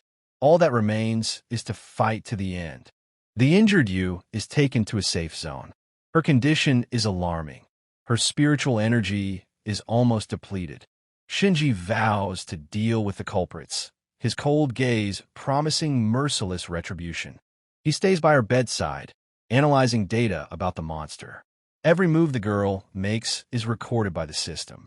The commander thanks Shinji for saving his daughter, his words mixing sincerity with political calculation. The discussion turns to the nature of the monster. The shadow, called the Devourer, lurked in the depths for 6 months. The man reveals the details of the mission. The lack of information about the creature's true form complicates the development of a strategy. Shinji asks questions, revealing contradictions in the reports. His analytical skills impress even skeptics. The young man agrees to help, but demands complete autonomy. The commander reluctantly accepts the conditions. The secret of the monster is revealed. It uses darkness for camouflage and draws power from the ocean depths. The restoration of spiritual energy made him invulnerable. Normal attacks only temporarily slow the creature. Shinji studies the energy flow patterns. His plan involved a risky breakthrough to the epicenter of the anomaly. Natsuki explains to her grandfather the necessity of the risky mission, her reasoning based on the military's previous failure to deal with the threat. The commander emphasizes Shinji's uniqueness as the only one who can resist the shadow. The choice fell on him for a reason. The other candidates turn out to be weak. Natsuki expresses doubt, fearing for the boy's life. Her words reflect concern, but her grandfather remains adamant. 3 elite fighters are assigned to provide support. Their skills should offset the risks, but there is no guarantee of success. The tension in the room is growing. The decision has been made, and it is too late to back out. Restoring spiritual energy changes the world order. Lagging behind in developing anomalous zones threatens national security. The A-class zone becomes a test for a show of force. The success of the mission will strengthen the country's position in the international arena. The captain reminds everyone of the importance of caution. His words are addressed to Shinji, but they sound like general advice to everyone. The young man nods, hiding his excitement. The pressure is enormous, but he has no other choice. Preparations for landing at the port are in full swing. Kaori is missing. Her level is insufficient for the current task. The captain checks the readiness of the fighters, emphasizing discipline. The military's help should simplify the operation. The soldier vows not to let his team down. His zeal is mixed with nervousness. This is the first serious challenge. Shinji arrives at the scene, surveying the area. His experience tells him that the real threat will exceed all predictions. The boy mocks the team's youth, and his disdain for Shinji angers his allies. The mention of the 4th level of Boiling Spring makes Kuraki frown. He didn't expect such strength from a newbie. The dialogue turns into conflict. Tensions between the military and the cultivators threaten to derail the mission. Shinji remains unperturbed, his calm contrasting with the emotionality of the others. The group leader tries to smooth over the conflict. His words are aimed at uniting the team in the face of a common threat. The guy reluctantly retreats, hiding his irritation. Cooperation is necessary, but mutual distrust remains. Shinji ignores the provocations, focusing on the plan, his authority gradually overpowering the disagreements. The team moves towards a goal. The first steps in the zone make everyone tense up. Danger is felt in every step. Shinji feels the darkness sucking spiritual energy from his body. The corrosive effect of the attribute instantly weakens the team. The boy scans his surroundings, trying to find the source of the threat. His lightning attribute pulses weakly, overwhelmed by the monster's aura. A shadow in the distance shifts, becoming a blur. The group prepares for the worst-case scenario. The smell of rot penetrates even underwater, causing nausea in the fighters. The captain warns, a long stay here is mortally dangerous. Shinji blocks the effects of the darkness, stabilizing his energy flow. His actions temporarily neutralize the threat to his allies. The captain jokes about the possibility of panic among the newcomers, but there is tension in his voice. The young man ignores the sarcasm, concentrating on tactics. Spiritual energy pulses unevenly, creating the risk of a sudden breach of defense. The team regroups, preparing for an attack. Mika activates the ice attribute, slowing the spread of the dark aura. Her efforts give the group a break. The energy barrier cracks under the pressure of darkness. The boy shouts a warning, but his words are drowned out by the roar of the monster. The boy pushes his ally away, taking the blow himself. Lightning flashes, forming a temporary shield. The illusion dissipates, revealing tentacles lashing out from the darkness. The group retreats, breaking formation. The captain coordinates a counterattack, but the level 5 monster exceeds all expectations. Its power explains the failure of the previous missions. Shinji stops the panicking fighter. His voice sounds harsh. Observe, and do not act blindly. The illusion of the monster dissolves, revealing its true form, a giant kraken with eyes full of hatred. The tentacles grab the nearest soldier.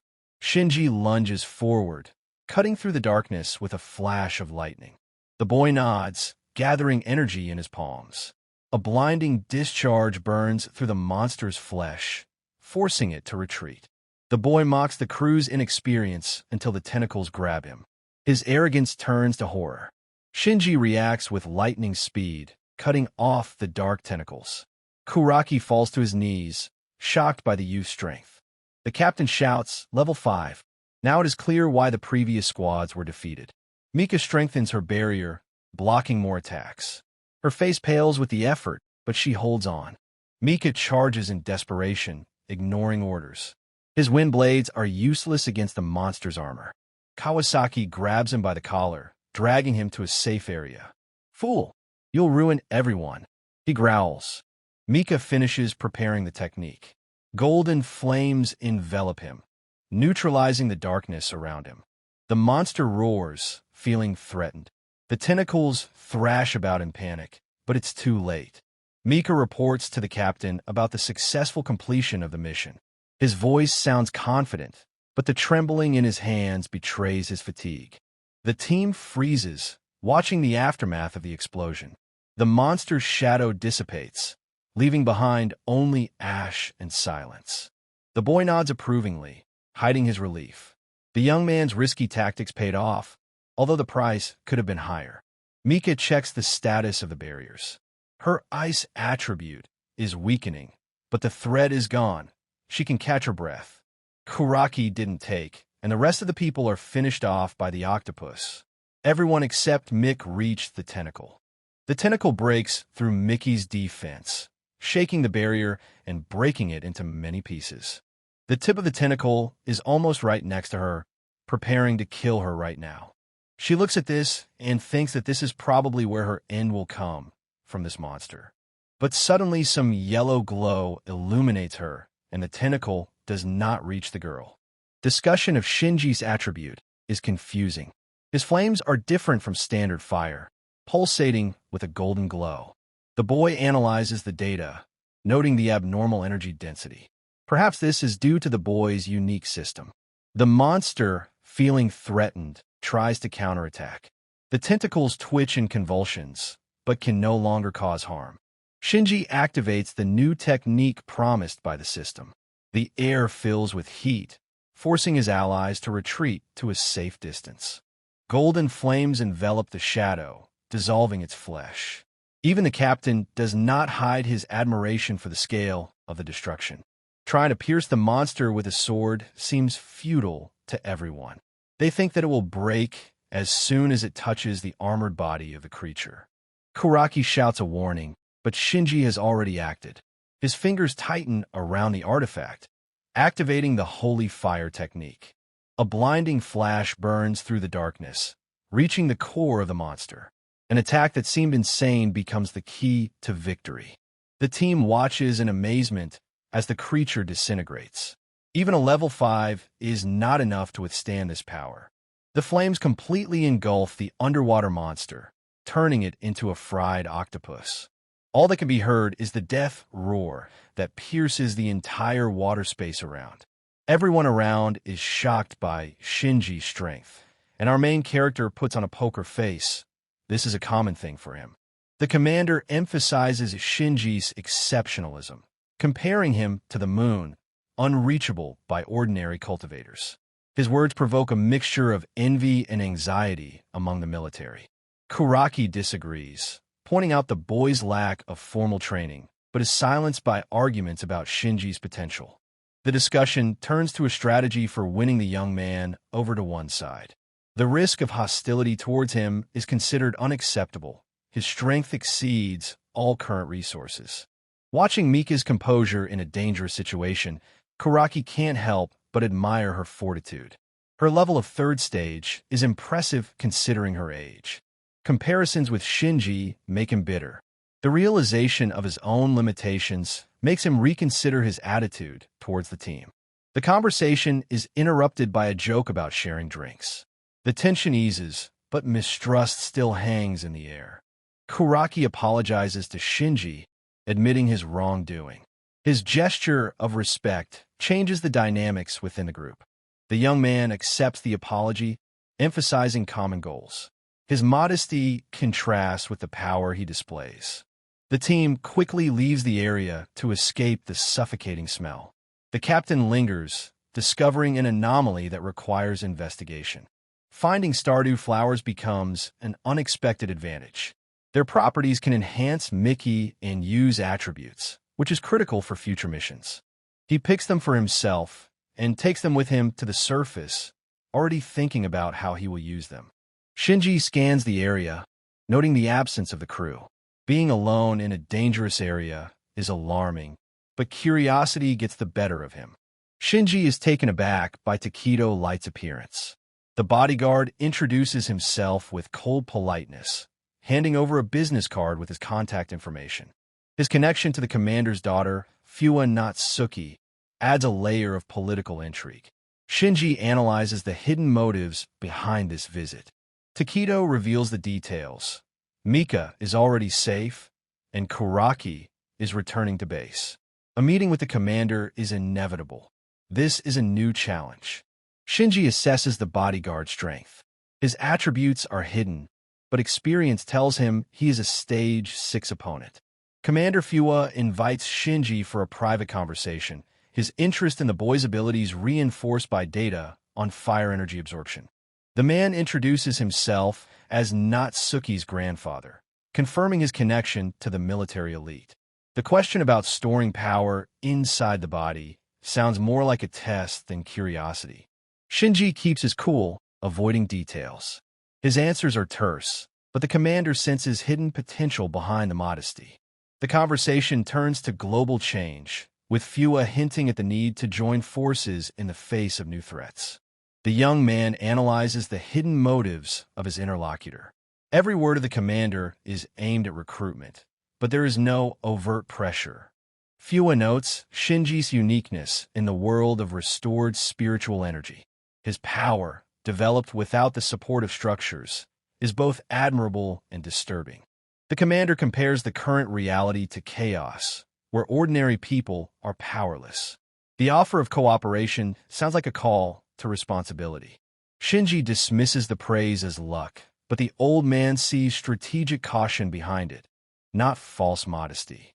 The mention of his granddaughter reveals Fua's personal interest. His assessment of Shinji as level-headed implicitly approves of Natsuki's choice. The conversation ends with a hint of upcoming trials.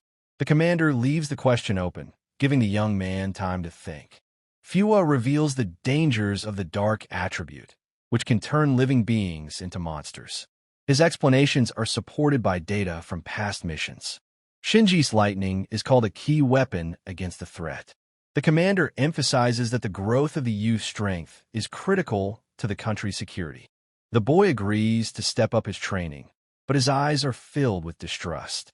Fua's political games may have other goals. The old man eases the pressure by turning the conversation to practical matters. The energy control advice sounds sincere, but the duality remains.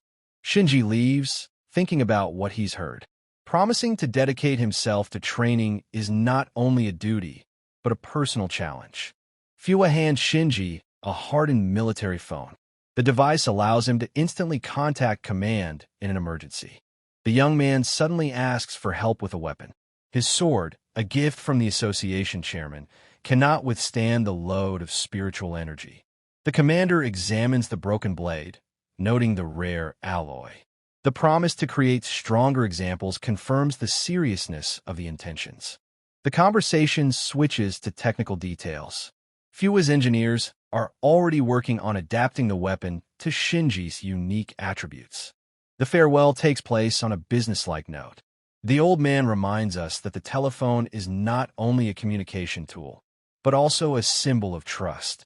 Shinji returns to base, reflecting on the meeting. His thoughts are interrupted by an urgent message about Yu's problems. Her attribute has gone out of control. The young man rushes to the scene, ignoring the protocols. The alarm in the reporter's voice indicates the seriousness of the situation. Yu is in critical condition. Her vital signs are deteriorating rapidly. The dark attribute of spiritual energy is destroying her body from the inside, causing a coma. Doctors argue about treatment methods. Trying to extract energy can provoke an uncontrolled release, but inaction will lead to death. Chairman Liu blames himself for what happened. His trembling hands betray his despair. Saving his daughter seems impossible. Shinji rushes into the room, ignoring the doctor's protests. His system activates a search for a solution, analyzing energy patterns. The young man orders everyone to be evacuated except Liu.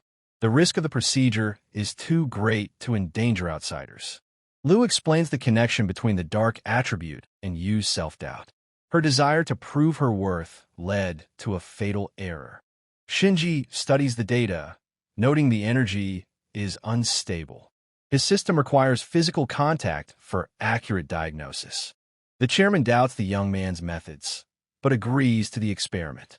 Every second of delay reduces the chances of success. Liu freezes, watching the process, his hopes now entirely dependent on the stranger's abilities. The doctors try to force Shinji out, believing his intervention to be dangerous. Their screams mix with the beeps of the medical equipment. The young man ignores the complaints, focusing on the system. The lightning around him intensifies, suppressing the resistance of the staff. Liu ends the conflict by asserting Shinji's authority. His authority causes the medics to back down, although mistrust remains. The procedure continues. The dark energy resists, forming vortices that hit the walls of the chamber. The medic demands an explanation, but Shinji continues his work in silence. His fingers tremble with tension, but his contact with Yu remains intact. Liu threatens to fire those who interfere with the process. His eyes are full of rage. He is ready to take extreme measures for the sake of his daughter. Shinji orders the room cleared. Those remaining risk being hit by residual energy when the procedure is completed. The boy agrees, strengthening the barrier around them both. The final phase of the treatment requires absolute concentration. Liu gives the order to carry out all of Shinji's demands. His voice is shaky, but his authority is unquestionable. The medics leave the room, leaving their equipment behind. Their faces reflect a mixture of fear and curiosity. Shinji completes the procedure, his strength waning. Drops of blood fall to the floor, but the result is achieved. Yu is saved. Lu thanks the young man, offering any resources the association can muster. His words sound like an oath of allegiance. Shinji declines help, stating that she needs to rest. Her body needs to recover from the overload. Shinji vows to bring his loved one back to life, his voice shaking with a mixture of determination and fear of possible loss. Lightning around his hands pulses, reflecting the internal struggle. Every second of hesitation seems like an eternity, but there is no retreat. The guy greets the girl and congratulates her on waking up. She finally came to her senses. He asks her now not to do any more stupid and senseless, as well as bold actions. Yu regains consciousness. Her first question is directed at Shinji. The girl doubts her value, considering herself a burden to the team. The young man explains how the Stardew flowers helped neutralize the darkness. His words sound calm, but his eyes show fatigue from overexertion. Yu compares their strengths, reproaching himself for his weakness. Shinji reminds her that her level of the third stage makes her one of the strongest in the world. The dialogue is interrupted by a joke about her ambitions. The girl admits that she dreamed of surpassing even Chairman Liu, but now doubts it.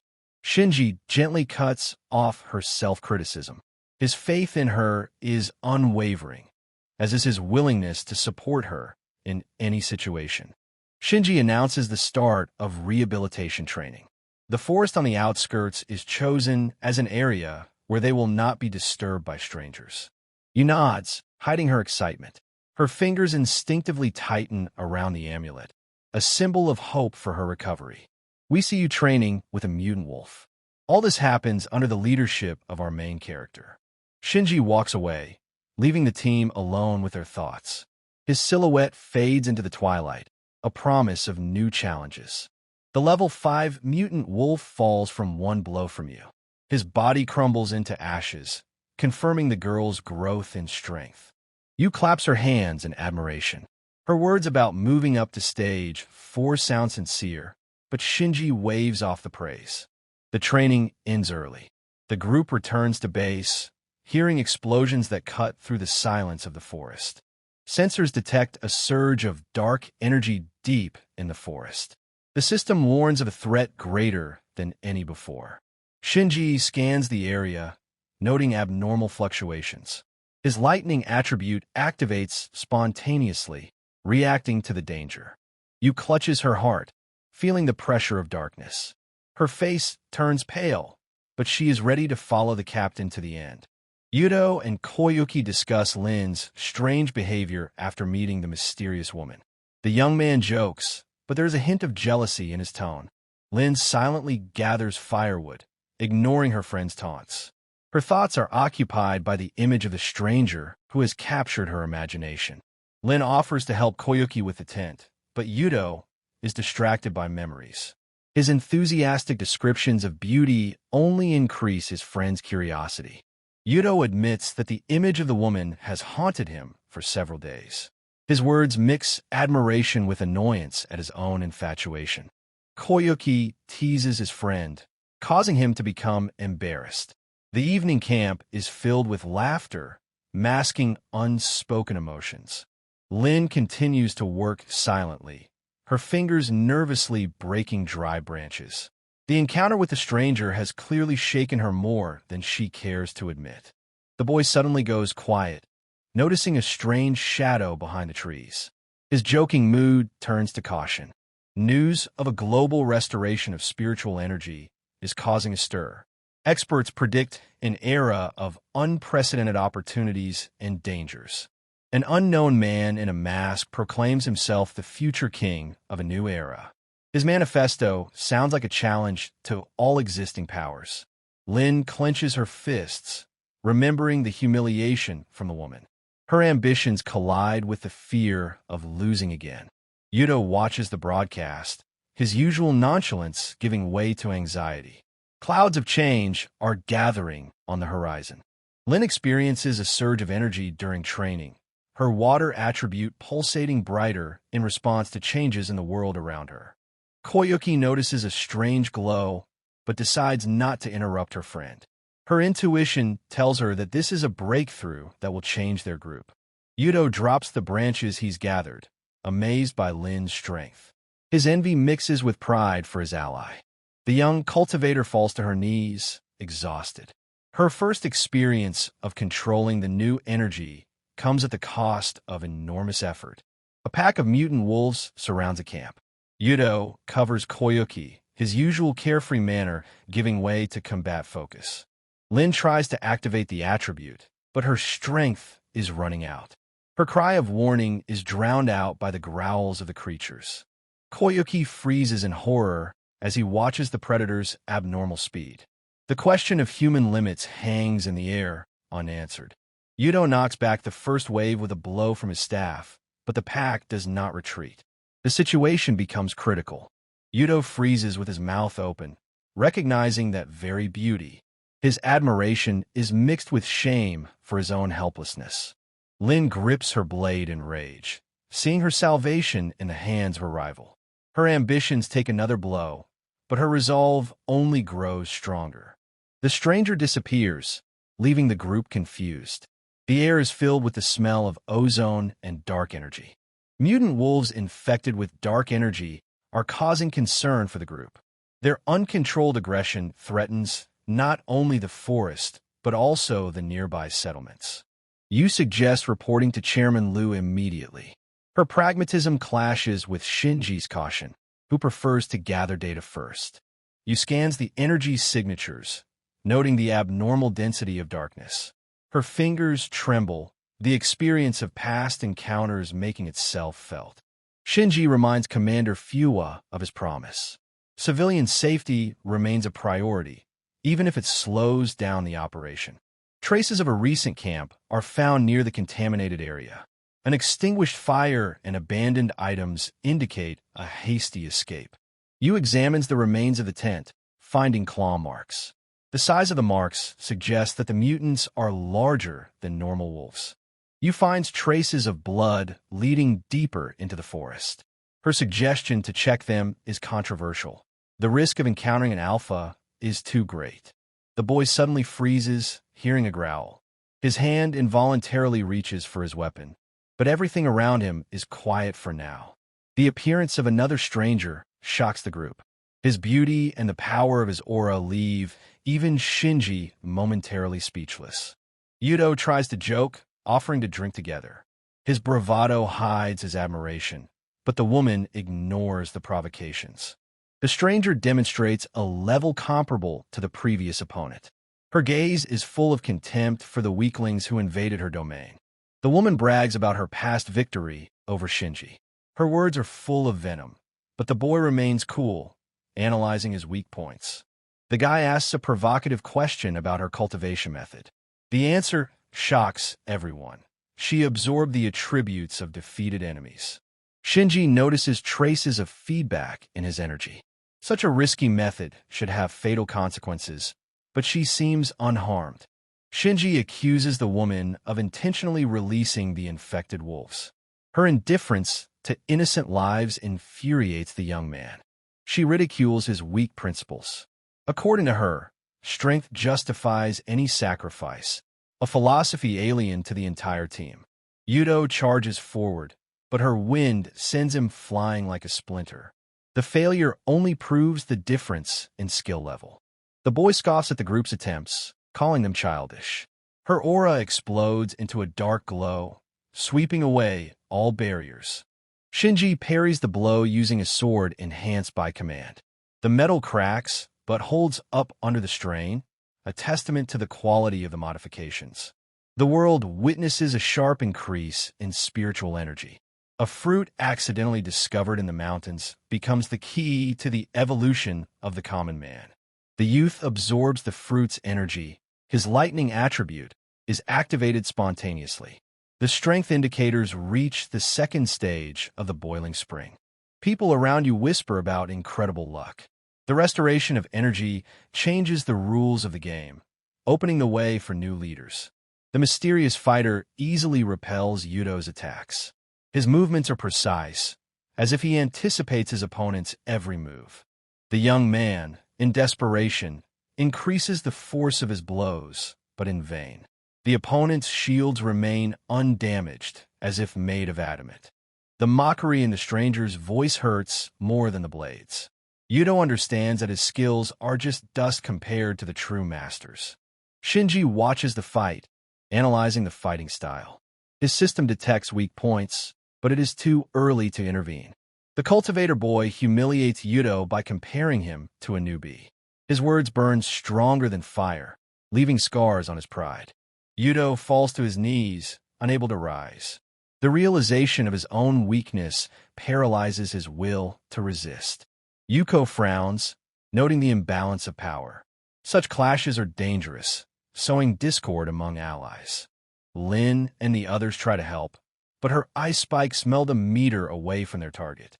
The difference in levels is insurmountable without outside intervention. Shinji defeats Yudo in a training battle, shocking the onlookers. His progress seems incredible in such a short time. Yudo's ex-girlfriend regrets the breakup. Her eyes are full of envy. Now she understands who she lost. The team receives orders to detain the suspects. The mountain range is blocked for fear of information leaking about new artifacts. Suddenly, some kind of epiphany comes to Yudo, some kind of vision. Everything suddenly becomes dark. The masked shadow offers a deal, power in exchange for loyalty. His voice sounds like the whisper of a demon tempting his soul. Yudo clenches his fists, agreeing to the terms. Shinji's thirst for revenge clouds his mind, causing him to forget about principles. Dark energy envelopes his body, altering his DNA at the cellular level. Pain becomes the price for the promised power. The new power turns Yudo into a tool of the association. His wind attribute is now poisoned by darkness, capable of corroding flesh. He vows to humiliate Shinji by forcing him to kneel. The words sound hollow, like someone else's voice. Yu detects changes in Yudo's energy. Alarming data is sent to command. The threat has gotten out of control. Suddenly, Yudo explodes with his hellish dark purple energy and hits all his friends around him with this liquid. Shinji and Yu put their hands forward, so that all this dark and dirty energy didn't touch them. He loses his human form and turns into just a purple goo. Shinji stands in confusion as he watches the sudden changes around him. The air fills with a thick energy, signaling the awakening of an ancient power. An unknown creature materializes from the darkness, its voice echoing across the landscape. The return to the world is accompanied by spatial distortions that break the usual laws of physics. The boy retreats, instinctively feeling the threat. His fingers grip the hilt of the sword, but there is no certainty of victory. The enemy exceeds all expectations. Finally, after absorbing all of Yudo's friends, the demon himself, who deceived the foolish Yudo, appears from the ground. The demon's level rapidly increases from the second to the fourth stage. The creature's body deforms, becoming covered with spikes and black patterns resembling runes. Shinji's system identifies the threat as a lesser Dark Lord. The reward for defeating him includes a new attribute slot, underscoring the seriousness of the enemy. The demon disparages the group, calling their energy insufficient. Only Shinji and Yudo's attributes are of interest. Absorbing them promises to restore strength. The demon's first attack is blocked by Shinji, but the recoil nearly knocks him off his feet. Lightning crackles, stabilizing the protective barrier at the last moment. The boy demands answers about Yudo's fate, but the creature only smirks. Its movements become faster, leaving behind a trail of dark mist. The demon refuses to engage in dialogue, scoffing at attempts at negotiation. Its aura thickens, forming blades of pure darkness, ready to pierce the defense. Shinji activates the golden flame, creating a wave of light. The collision of energies causes an explosion, blinding everyone for several seconds. Yu uses the moment to strengthen her barrier, her water attribute merging with lightning to form an electric shield around her allies. The group's attacks bounce off the demon's armor without leaving a scratch. The creature mocks their efforts, comparing them to raindrops. Yu changes tactics, focusing on mobility. Her lightning burns the dark blades, but each strike requires a huge expenditure of energy. The demon parries the combined attack, his voice sounding disappointed. "Is that all?" he asks, spreading his arms in a dramatic gesture. Shinji ignores the provocations, analyzing the enemy's movement patterns. The system detects a weak point, a scar on his chest, hidden under his armor. He breaks out of the monster, ripping it to pieces, and asks if this is all he can do. The chapter ends here.